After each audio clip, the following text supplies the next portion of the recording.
नमस्कार दोस्तों, nursing wifi channel में आपका फिर से एक बार स्वागत है। दोस्तों, आज की इस वीडियो में हम ईएसआईसी का ओरिजिनल क्वेश्चन पेपर देखने वाले हैं। आज का हमारा पहला क्वेश्चन है, वो है which of the following hormones is secreted by the neuro hypophysis that cause uterine contraction. ऐसा कौन सा हार्मोन है जो कि न्यूरो हाइपोफाइसिस से सीक्रेट होता है और क्या करता है, यूट्राइन कॉन्ट्रैक्शन करता है। पहला ऑप्शन है एस्ट्रोजन, सेकंड है प्रोजेस्टेरोन, थर्ड है प्रोलैक्टिन, फोर्थ है ऑक्सीटोसिन। तो इसका जो करेक्ट आंसर है वो है ऑक्सीटोसिन। देखो, जो न्यूरो हाइपोफाइसिस क्या होती है, न्यूरो हाइपोफाइसिस होती है आपकी पोस्टीरियर पिट्यूटरी ग्लैंड होती है। पोस्टीरियर पिट्यूटरी ग्लैंड का अदर नेम होता है न्यूरो हाइपोफाइसिस, और पोस्टीरियर पिट्यूटरी से जो सीक्रेट होते हैं हार्मोन होते हैं एडीएच, और कौन सा हार्मोन होता है, ऑक्सीटोसिन।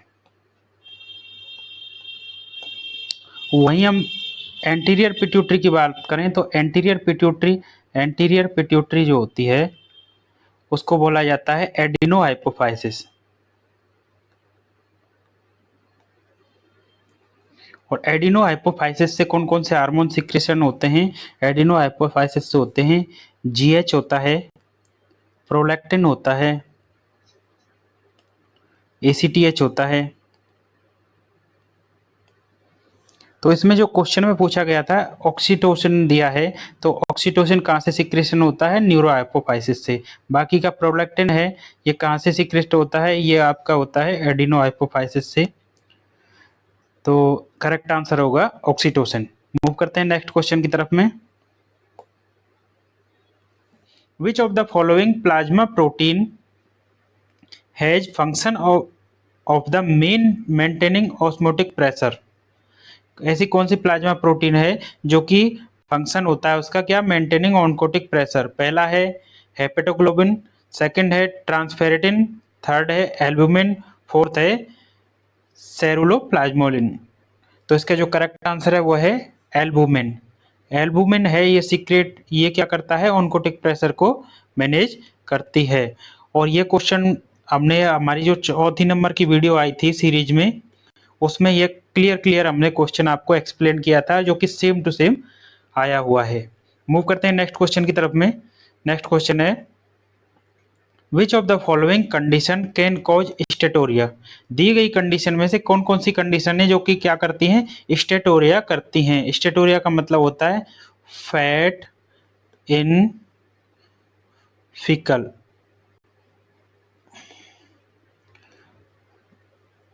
जो फीकल के अंदर क्या होता है, फैट होता है। तो पहला ऑप्शन है पेनक्रियाटिक एंजाइम इनसफिशियंसी, सेकंड है disease affecting small intestine, third है बाइल एसिड डेफिशिएंसी, फोर्थ है इंसुलिन डेफिशिएंसी। तो यहाँ देखिए, जो स्टेटोरिया है, जो फैट उसमें फीकल मटेरियल में आता है, वो क्यों आता है, pancreatic enzyme deficiency. Pancreatic enzyme की यदि डेफिशिएंसी हो जाए तो क्या करती है, पेनक्रियाज जो सिक्रेशन करती है एंजाइम, जिनकी वजह से फैट डाइजेशन होता है। तो यदि फैट डाइजेशन ही नहीं होगा तो क्या होगा, फैट फैट बॉडी से बाहर जाएगा।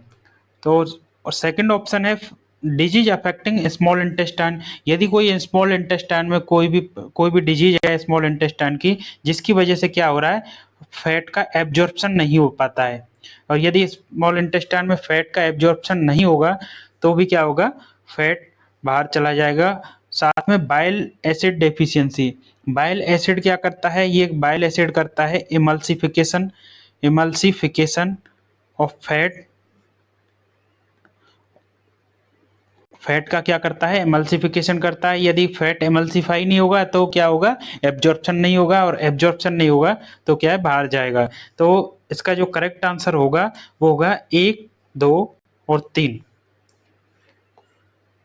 और जो कि ऑप्शन में दिया हुआ है करेक्ट आंसर सी, 1, 2, 3 इसका क्या है, करेक्ट आंसर है। मूव करते हैं नेक्स्ट क्वेश्चन की तरफ में। नेक्स्ट क्वेश्चन है all of the following theories of motivation except. दी गई थ्योरी में से सभी थ्योरी किससे रिलेटेड है, मोटिवेशन से, एक को छोड़कर। पहला ऑप्शन है सेल्फ डिटर्मिनेशन थ्योरी, सेकंड है हल्स थ्योरी, थर्ड है साइको एनालिटिकल थ्योरी, फोर्थ है स्ट्रेनबर्ग साइकोट्रैटिक थ्योरी। तो इसका जो करेक्ट आंसर है वो है psycho analytical theory. Psycho analytical theory क्या करती है? ये साइको एनालिटिकल थ्योरी है, ये पर्सनैलिटी डेवलपमेंट में हेल्प करती है। Personality development. बाकी की ये क्या है? मोटिवेशन में प्राइमरी हेल्प करती हैं, मोटिवेशन में प्राइमरी। और ये जो साइको एनालिटिकल थ्योरी है ये सेकेंडरी मोटिवेशन में क्या है? हेल्प करती है। बाकी का इसका जो करेक्ट आंसर होगा वो होगा सी। मूव करते हैं नेक्स्ट क्वेश्चन की तरफ। नेक्स्ट क्वेश्चन है the highest level of growth need as per Maslow hierarchy of the needs of theory. जो मास्लो हायरार्की जो नीड है उसके अकॉर्डिंग हाईएस्ट लेवल पर ग्रोथ पर कौन सा होता है? पहला ऑप्शन है एस्थेटिक, सेकंड है कॉग्निटिव, थर्ड है स्टीम, फोर्थ है सेल्फ एक्चुअलाइजेशन। तो इसका जो करेक्ट आंसर है वो है सेल्फ एक्चुअलाइजेशन। सेल्फ एक्चुअलाइजेशन कहाँ पे होता है? हाईएस्ट नीड पे होता है, हाईएस्ट लेवल पर। इसमें पूछा है लेवल, यदि लेवल पूछे तो क्या है? Self actualization. क्योंकि यदि हम देखते हैं तो जो मास्लो जो हायरार्की नीड है उसके अकॉर्डिंग क्या है? पहला होता है बेसिक फिजियोलॉजिकल नीड, फिर सेकंड होता है सेफ्टी सिक्योरिटी, फिर थर्ड नंबर पे होता है लव एंड बिलोंगिंगनेस, और फोर्थ नंबर पे होता है सेल्फ स्टीम, और फिफ्थ नंबर पे होता है सेल्फ एक्चुअलाइजेशन, जो कि ऑप्शन में फोर्थ ऑप्शन में दिया हुआ है। तो अब यहाँ यदि देखेंगे तो बेसिक नीड में कौन सा हो जाएगा? Basic physiological need. लेकिन यदि लेवल में बात करते हैं तो ये लो लेवल है, और यहाँ सेल्फ एक्चुअलाइजेशन क्या है? हाई लेवल पे है। तो इसका जो करेक्ट आंसर है वो है डी। मूव करते हैं नेक्स्ट क्वेश्चन की तरफ। नेक्स्ट क्वेश्चन है an IQ score of 90 is classified as. जो IQ स्कोर कितना है? 90 है, उसको कैसे क्लासिफाइड करेंगे? पहला ऑप्शन है बॉर्डर लाइन, सेकेंड है एवरेज, थर्ड है सुपीरियर, फोर्थ है ब्राइट नॉर्मल। तो उसका जो करेक्ट आंसर है वो है एवरेज। जो IQ कितना है? 90 है, तो उसको हम कैसे करेंगे? एवरेज में डिवाइड करेंगे, क्योंकि जो एवरेज में IQ कितना होता है? 90 से लेकर 109 तक IQ होता है। मूव करते हैं नेक्स्ट क्वेश्चन की तरफ। नेक्स्ट क्वेश्चन है according to Sigmund Freud theory of psycho analytical all of the following are structure of personality except. जो सिगमंड फ्रॉइड थ्योरी के अकॉर्डिंग साइको एनालिसिस में सभी जो पर्सनैलिटी की स्ट्रक्चर में आते हैं एक को छोड़कर। पहला ऑप्शन है कॉन्शियस, सेकंड है इड, थर्ड है ईगो, फोर्थ है सुपर ईगो। तो इड, ईगो, सुपर ईगो ये स्ट्रक्चर ऑफ पर्सनैलिटी में आते हैं, कॉन्शियस नहीं आता है। तो इसका जो करेक्ट आंसर होगा वो होगा ए। मूव करते हैं नेक्स्ट क्वेश्चन की तरफ। नेक्स्ट क्वेश्चन है the conflict that occur due to having to choose between two positive goal. एक कॉन्फ्लिक्ट हो रही है कि चूज करने के लिए कि दो पॉजिटिव गोल हैं और उनको चूज करने के लिए कॉन्फ्लिक्ट हो रही है, विच आर इक्वली अट्रैक्टिव, जो कि क्या कर रहे हैं? इक्वल अट्रैक्शन है दोनों की तरफ में एट द सेम टाइम पे, इज कॉल्ड, उसको क्या कहा जाएगा? पहला ऑप्शन है अप्रोच अवॉइडेंस कॉन्फ्लिक्ट, सेकंड है double approach avoidance conflict, third है अवॉइडेंस कॉन्फ्लिक्ट, फोर्थ है अप्रोच कॉन्फ्लिक्ट। तो इसका जो करेक्ट आंसर है वो है अप्रोच अवॉइडेंस कॉन्फ्लिक्ट, क्योंकि अप्रोच और अवॉइडेंस कॉन्फ्लिक्ट हो रही है। जैसे कि एग्जाम्पल के तौर पे समझते हैं हम इसको, जैसे कोई एग्जाम है और एक मैरिज है।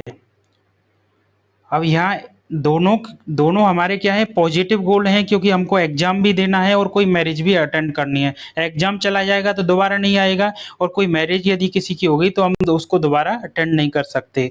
तो यहाँ क्या है? दोनों कैसे हैं? पॉजिटिव गोल हैं, और इधर दोनों क्या है? इक्वली अट्रैक्टिव है, दोनों का अट्रैक्शन इक्वल है। अब हमको एक को अप्रोच करना है कि किस में जाना है और किस में नहीं जाना है, एक को अवॉइड करना है। तो इसके जो करेक्ट आंसर होगा वो होगा अप्रोच अवॉइडेंस कॉन्फ्लिक्ट। अब इसमें एक को अप्रोच करना है और एक को अवॉइड करना है, और ये हो रही है क्या, conflict.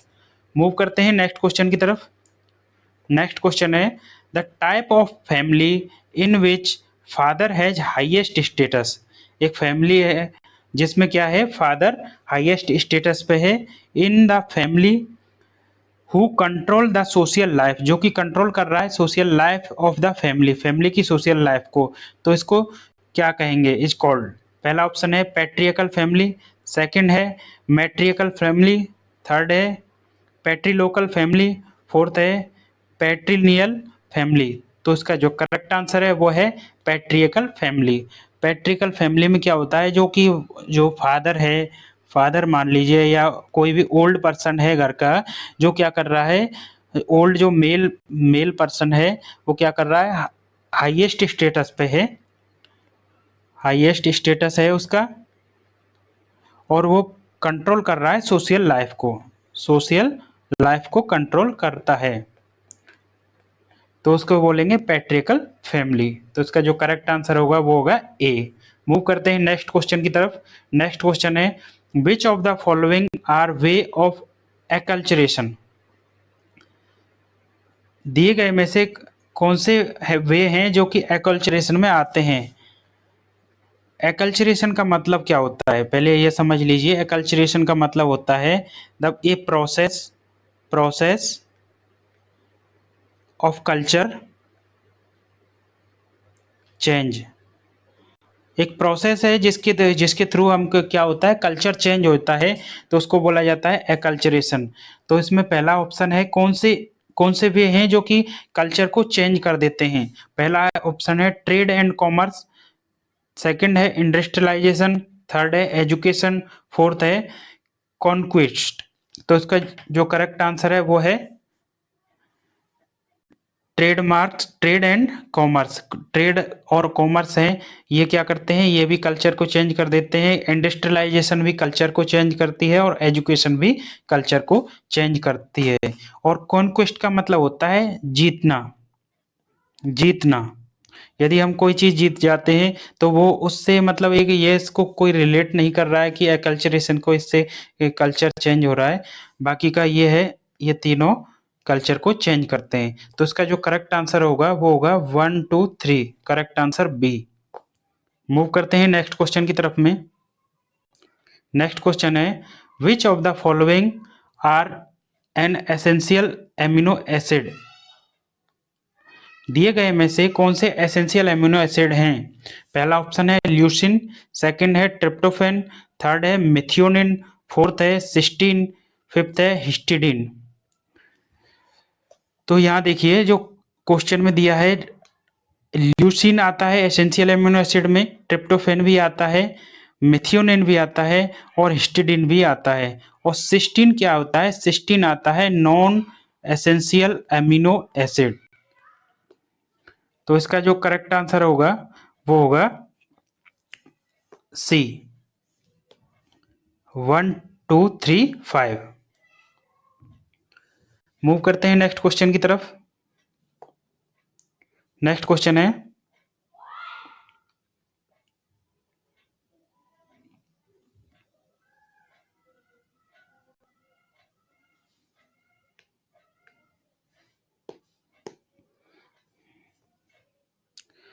Match the list 1 and second, select the correct answer using the code given below. दी गई लिस्ट को मैच करना है और करेक्ट आंसर को सेलेक्ट करना है।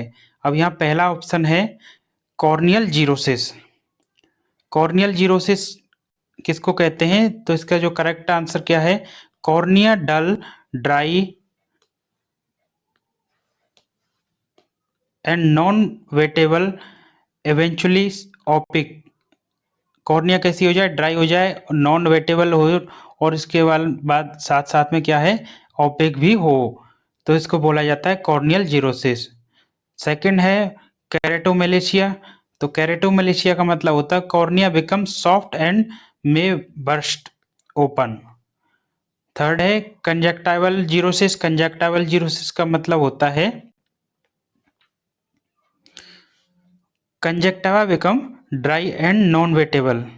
और फोर्थ है बाइटोट्स स्पॉट। बाइटोट्स स्पॉट का मतलब होता है triangular pearly white yellowish foamy spot on the bulbar conjunctiva. तो उसका जो करेक्ट आंसर होगा वो होगा, हो गया ए का हो गया 2, बी का हो गया 3, सी का हो गया 4 और डी का हो गया 1। 2 3 4 1। तो इसका जो करेक्ट आंसर होगा वो होगा सी।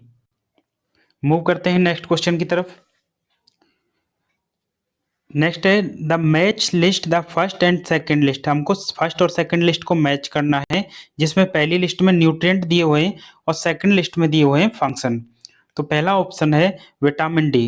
विटामिन डी क्या करता है? विटामिन डी करता है promote intestinal absorption of the calcium and phosphorus. Phosphorus और कैल्शियम के इंटेस्टाइनल एब्जॉर्प्शन को इंक्रीज करता है। सेकंड है नियासिन। नियासिन क्या करता है? Essential for the metabolism of carbohydrate and protein and fat. और vitamin C act as a antioxidant. और फॉस्फोरस है, phosphorus essential for the formation of the bone and teeth. तो इसका जो करेक्ट आंसर होगा वो होगा ए का हो गया 2, बी का हो गया 1, सी का हो गया 4, डी का हो गया 3। 2 1 4 3। तो इसका जो करेक्ट आंसर है वो है बी। मूव करते हैं नेक्स्ट क्वेश्चन की तरफ। नेक्स्ट क्वेश्चन है which of the following serum amylase is use to clinical diagnosis of the acute pancreatitis. जो हमने अब हमारी सीरीज पढ़ाई थी, सीरीज के अंदर जो हमारा फर्स्ट नंबर की वीडियो थी, फर्स्ट वीडियो, उसमें सीधा सीधा ये क्वेश्चन हमने बताया था कि जो clinical diagnosis of acute pancreatitis के लिए क्या होता है। तो इसका जो करेक्ट आंसर है वो है एमाइलेज, सीरम एमाइलेज टेस्ट किया जाता है।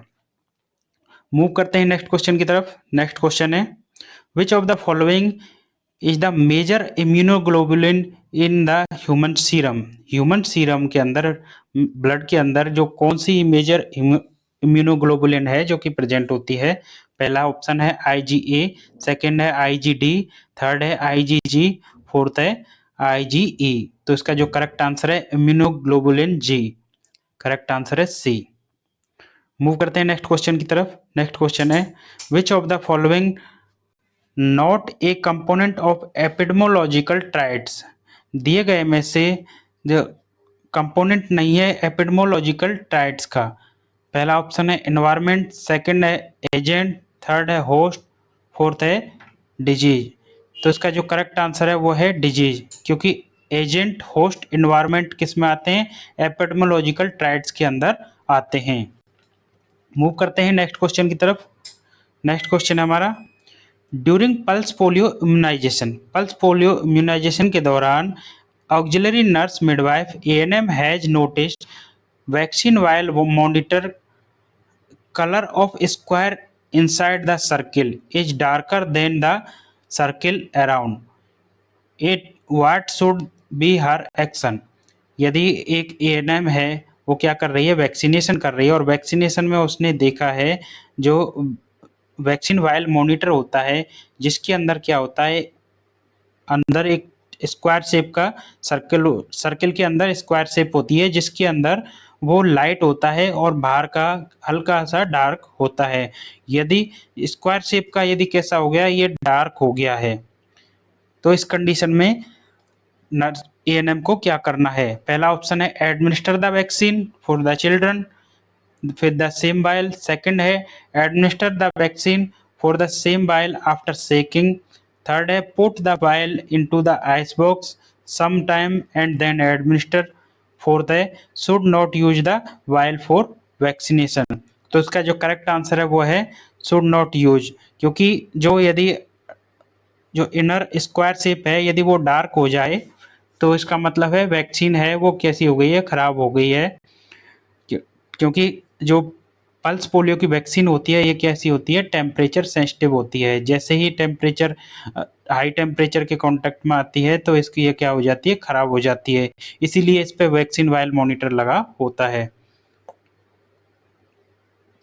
नेक्स्ट क्वेश्चन है हमारा, match the list first and second, answer using code given below, causative agent and disease.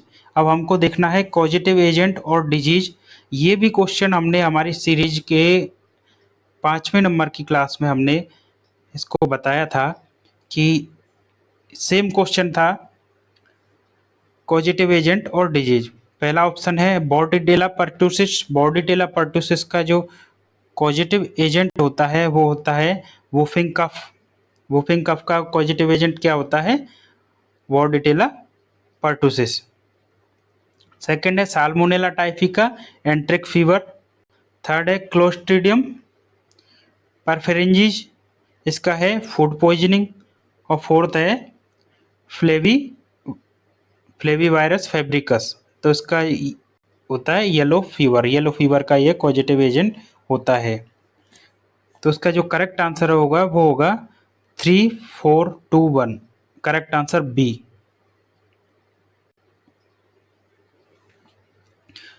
Move करते हैं नेक्स्ट क्वेश्चन की तरफ में।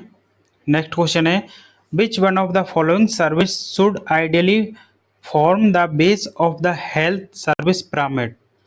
दिए गए में से कौन सी सर्विस है जो कि क्या करती है, आइडियली बेस बनाती है, फॉर्म द बेस स्ट्रक्चर तैयार करती है of the health service pyramid, health service pyramid का। पहला ऑप्शन है क्लिनिकल प्रिवेंटिव सर्विस। सेकंड है population based health care service. Third है secondary health care service. Fourth है टर्सरी हेल्थ केयर सर्विस। तो इसका जो करेक्ट आंसर होगा वो होगा population based health care service. Population based health care service में क्या है कि पॉपुलेशन, इसमें एम होता है डायरेक्टली क्या करते हैं, प्रिवेंशन करते हैं डिजीज से और प्रमोट हेल्थ। इसका जो एम होता है प्रिवेंशन डिजीज प्रमोट हेल्थ, और ये पॉपुलेशन बेस्ड सर्विस में यदि ये यूज किया जाता है तो ये क्या हो गया, बेस हो गया, बेस बनाती है किसका, हेल्थ सर्विस पिरामिड का। तो करेक्ट आंसर बी है। मूव करते हैं नेक्स्ट क्वेश्चन की तरफ। नेक्स्ट क्वेश्चन है, community based assessment chest see back for early detection of the non communicable disease is to be filled by. जो सीबैक का फॉर्म होता है वो किसके द्वारा फिल किया जाता है नॉन कम्युनिकेबल डिजीज के लिए? पहला ऑप्शन है मेडिकल ऑफिसर। सेकंड है स्टाफ नर्स। थर्ड है एएनएम। फोर्थ है आशा। तो इसका जो करेक्ट आंसर है वो है आशा। आशा क्या करती है, सी बैक का फॉर्म फिल करती है।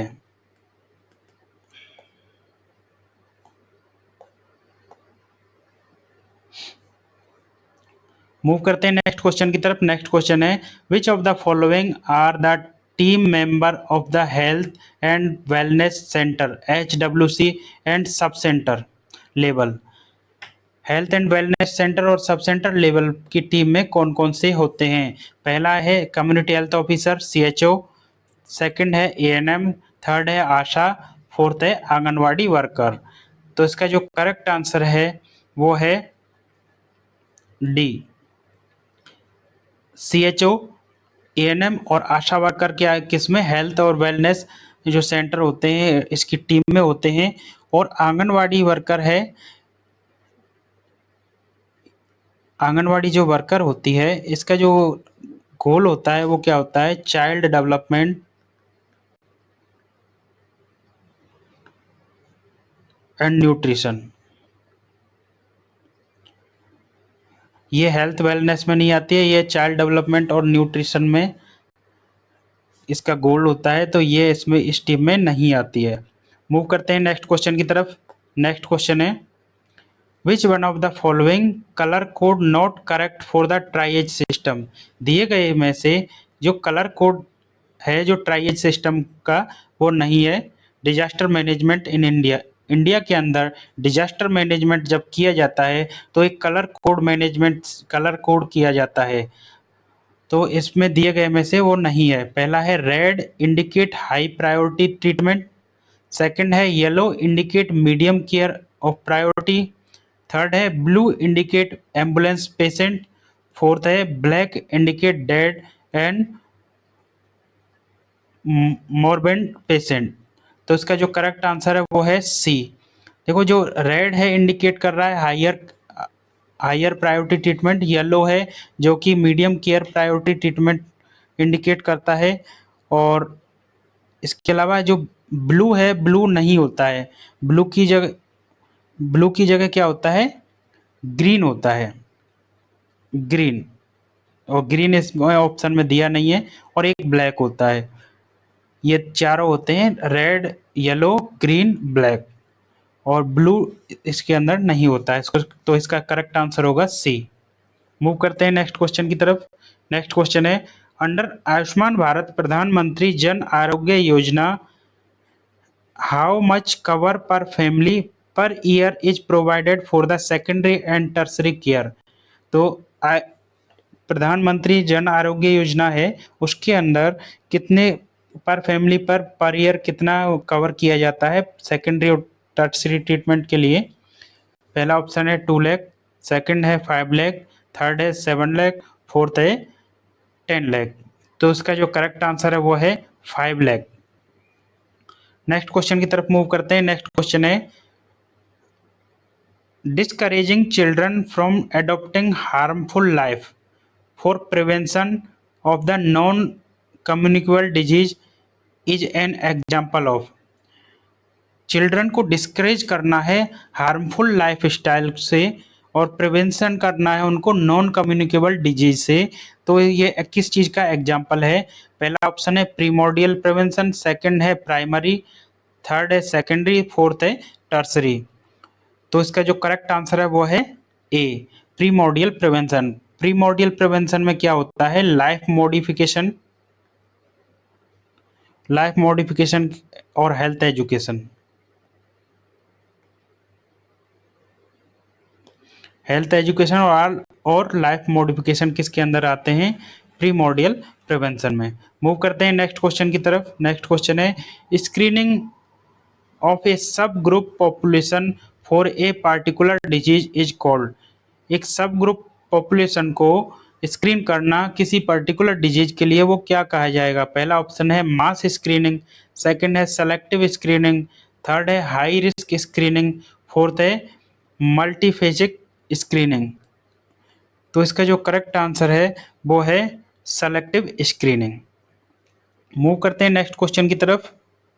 नेक्स्ट क्वेश्चन है which one of the following is the indicator of the prevalence of contraceptive practice in India in community.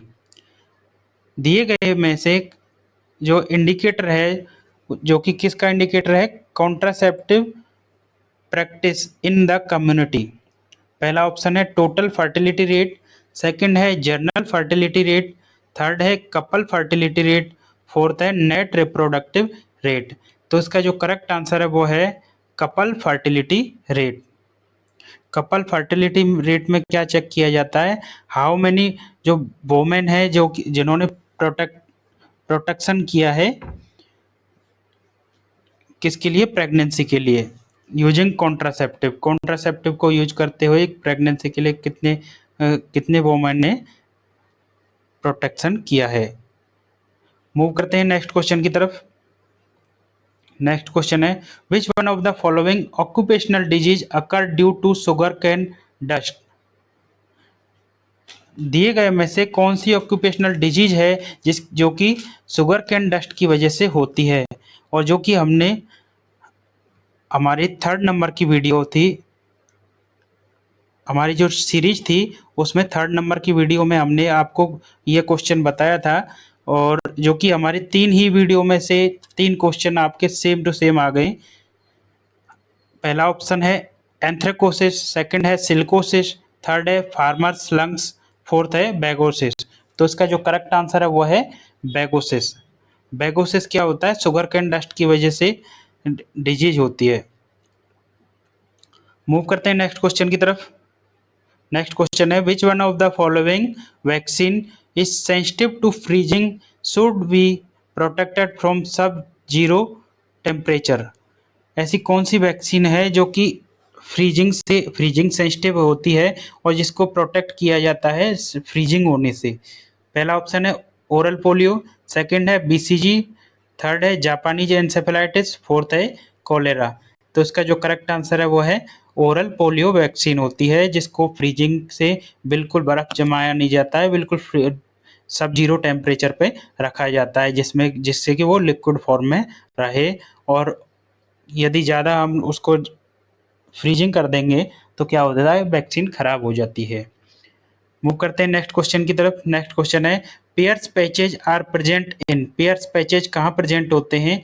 पहला ऑप्शन है स्टोमक, सेकंड है ड्यूडेनम, थर्ड है जेजुनम, फोर्थ है इलियम। तो इसका जो करेक्ट आंसर है वो है इलियम। इलियम के अंदर पियर्स पैचेज प्रेजेंट होते हैं। मूव करते हैं नेक्स्ट क्वेश्चन की तरफ और इस वीडियो का लास्ट क्वेश्चन है the type of joint where movement take place about single stationary axis is largely restricted to one plane are known as। ऐसा जॉइंट टाइप ऑफ जॉइंट जो कि मूव करता है एक सिंगल स्टेशनरी एक्सिस पर और इसके अलावा क्या है, largely restricted to one plane, और जो कि रेस्ट्रिक्ट किया जैसा है, जैसे एक जॉइंट है जो कि मूव कर रहा है सिंगल स्टेशनरी एक्सिस पर, लेकिन वो क्या है एक प्लेन से दूसरी तरफ में रेस्ट्रिक्ट है। इधर जैसे बैक यदि मूव करें तो वो रेस्ट्रिक्शन है। उस जॉइंट को क्या कहा जाएगा? पहला ऑप्शन है प्लेन जॉइंट, सेकंड है हिंज जॉइंट, थर्ड है एलिप्सॉइड जॉइंट, फोर्थ है सैडल जॉइंट्स। तो इसका जो करेक्ट आंसर है वो है हिंज जॉइंट। हिंज जॉइंट है जो कि एल्बो का होता है, आपका नी होता है, नी का जॉइंट होता है, ये सब हिंग जॉइंट के एग्जांपल है, जिसमें क्या है कि एक ही सिंगल एक्सिस पर मूवमेंट होता है, लेकिन क्या होता है दूसरी साइड में, दूसरी प्लेन की दूसरी साइड में मूव नहीं होता है, रेस्ट्रिक्टेड होता है। आज की वीडियो में बस इतना ही, मिलते हैं इसी के सेकंड पार्ट में। यदि आपको हमारी वीडियो अच्छी लगी हो तो वीडियो को लाइक करें, चैनल पर नए हैं तो चैनल को सब्सक्राइब करें। नर्सिंग वाईफाई से जुड़े रहने के लिए धन्यवाद।